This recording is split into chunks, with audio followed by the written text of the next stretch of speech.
कल हमने बात की थी कि अगली आलमी जंग यानी तीसरी आलमी जंग तेल पर होगी और अब इसके असरात भी आना शुरू हो गए हैं।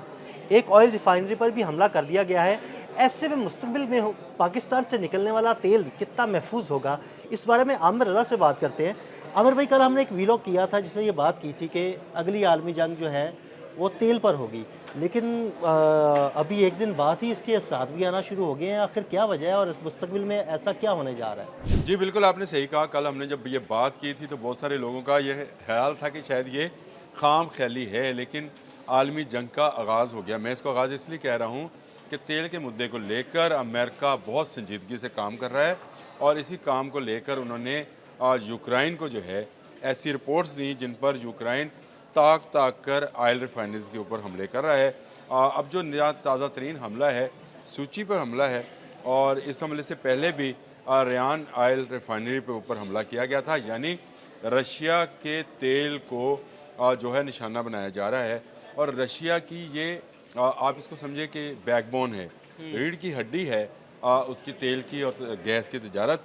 अगर उसको हर्ट किया जाएगा तो उसका जवाब वो कहाँ देगा? चले मुझे ये बता दें, क्योंकि यूक्रेन ने अब तक जो भी ड्रोन्स इस्तेमाल किए हैं वो उनको तमाम के तमाम डाटा सेटेलाइट से फराहम किया जा रहा था। जो रेयान की ऑयल डिपो था या रिफाइनरी थी, उस पर जो हमला किया गया वो जिस ड्रोन से किया गया उसका नाम बोबर है।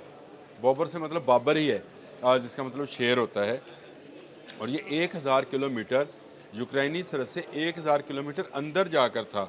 कल जो सूची पे हमला किया गया ये 450 किलोमीटर अंदर जाकर था। यानी 1000 किलोमीटर और 450 किलोमीटर अंदर उनका ड्रोन चला मैं गया आपसे यही तो बात और कह रहा हूँ, रशिया उसको इंटरसेप्ट नहीं कर इंटरसेप्ट सका। नहीं कर सका। और ये कहा जाता है कि ये जो ड्रोन सिस्टम है, जिस तरह मैंने बाबर बताया, इसको PD2 PD1 का नाम दिया जाता है। इसी तरह से AQ400 कामकाजी जो है ये इसको इस्तेमाल किया गया है सूची के लिए।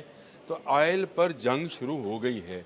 आप इसको जिस तरह से मर्जी देखें, आप इसको अमेरिका का एक हफ्ता कबल अपनी एटमी आबदोज़ें रशियन समुंदर की सरहद के साथ साथ को लेकर आना और अपनी ताकत को बढ़ाना, फिर उसका इंडियन की आयल तजारत पर जो है कदगन लगाना, पाकिस्तान में आयल रिफाइनरीज की बात करना और अपनी टीम को कहना कि पाकिस्तान में बहुत सारे मौके हैं, यहाँ जाएं।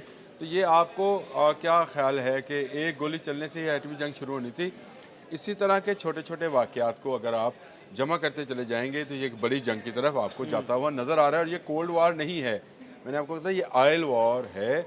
और ऑयल वॉर के अंदर एक तीली जो है पूरे ऑयल टैंकर को या ऑयल के रिफाइनरी को या ऑयल डिपो को आग लगा सकती है।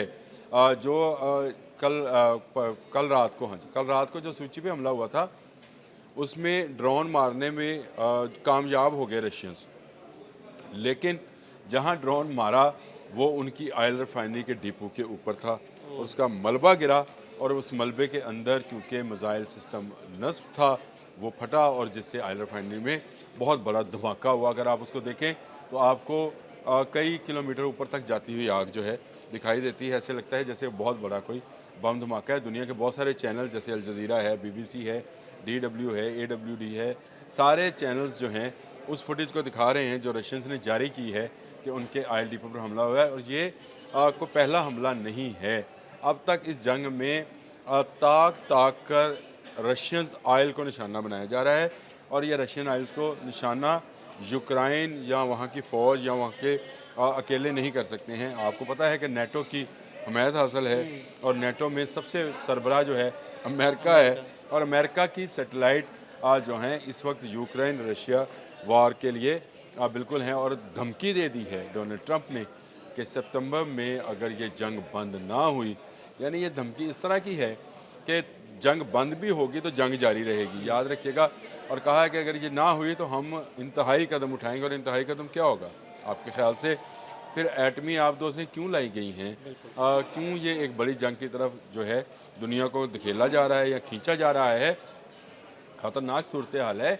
हम इसको अपने अगर पाकिस्तान के तनाज़र में देखें तो ये बिल्कुल हमारे बॉर्डर लाइन पर है। रशिया कहाँ पे है? रशिया हमारे बॉर्डर लाइन पर है।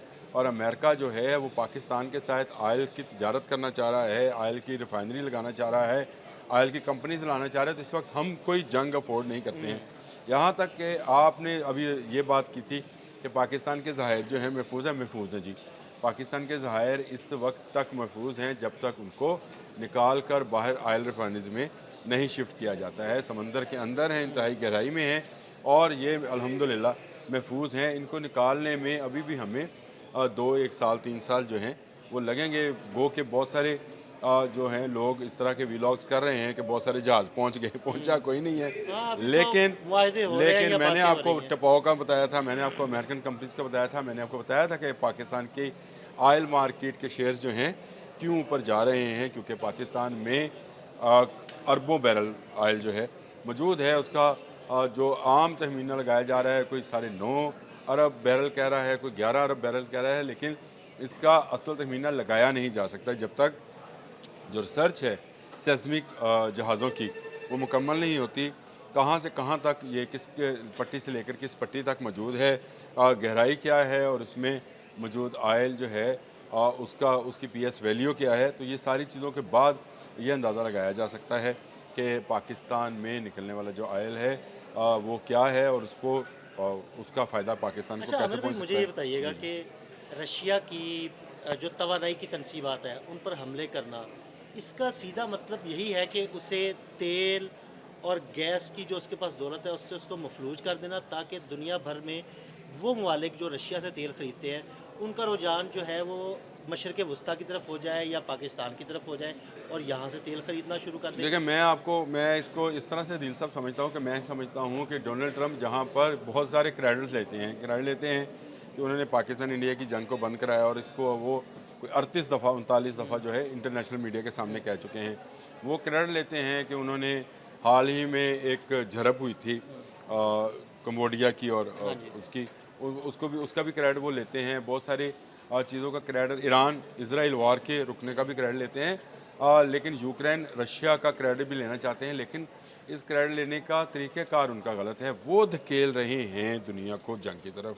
मैं ये समझता हूँ खुद तो वो अमन के पैगम्बर हैं, हम समझते हैं कि उन्होंने पाकिस्तान इंडिया वार में बड़ा अहम किरदार अदा किया है, लेकिन जिस तरह से रशिया की बैकबोन पर हमला किया जा रहा है, जिस तरह से उस पर वार किया जा रहा है, उसके ऑयल पर, उसकी गैस पर, पहले आपने गैस पर पाबंदी लगाई थी कि यूरोपियन नहीं ले सकते, अब आप ये कह रहे हैं कि इंडिया जो है वो रशिया से तेल की तिजारत ना करे, तो आप समझें कि रशिया की अगर आमदन को आप रोकना चाहेंगे तो वो इसके जवाब में क्या करेगा, क्योंकि अगर आपके मफादात, रशिया के मफादात इससे जुड़े हैं ऑयल से, तो अमेरिका के मफादात भी अब ऑयल से जुड़े हैं। अब दुनिया में 2 बड़ी ताकतें जो हैं ऑयल के हवाले से कारोबार में हैं। हम यही समझते रहे हैं सारी ज़िंदगी कि शायद अरब ममालिक हैं, फिर आपके वेनेज़ुएला है जहाँ से बहुत तेल निकलता है, अफ्रीकी कुछ ममालिक हैं, लेकिन अमेरिका और रशिया बड़े ताजर हैं इस तेल की तजारत के अंदर। इनकी कंपनीज़, इनकी रिफाइनरीज़, अब भारत के लिए बड़ा मसला है कि उनकी तमाम टेक्निकल जो उनकी एक्सपर्टीज़ है वो रशियन ऑयल को और उसको साफ़ करने के हवाले से है। पाकिस्तान के पास जितनी इस तरह की रिफाइनरीज़ हैं वो ज़्यादातर वो हैं जो कि मिडल ईस्ट से निकलने वाला जो मीडियम क्वालिटी का ऑयल है उसको साफ़ करने के लिए है। तो मैं ये समझता हूँ कि ये जंग जो है ये शुरू हो चुकी है और अरबों खरबों डॉलर की ये जंग है, पैसे की जंग है, तजारत ही असल मकसद है। और डोनाल्ड ट्रंप इंतहाई कदम की तरफ जा रहे हैं, नहीं जाना चाहिए। इसी में पूरी दुनिया की भलाई है और रशिया और अमेरिका की अगर जंग जो है वो किसी और तरफ चली जाती है, नेटो के ममालिक बराह रास्त इसमें इन्वॉल्व हो जाते हैं यूक्रेन रशिया वार के अंदर, तो ये सीधी सीधी आलमी जंग है और इस आलमी जंग में पाकिस्तान बाहर नहीं रह सकता है, भारत बाहर नहीं रह सकता है, बांग्लादेश बाहर नहीं रह सकता है, चाइना बाहर नहीं रहेगा।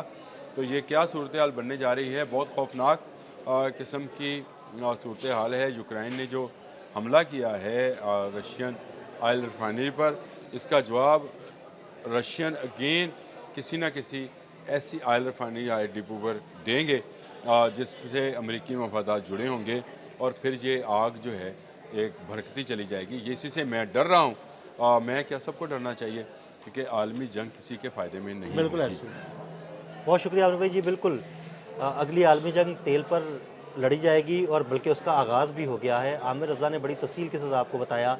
अदील अहमद और आमिर रज़ा को इजाज़त दीजिएगा। अल्लाह हाफ़िज़।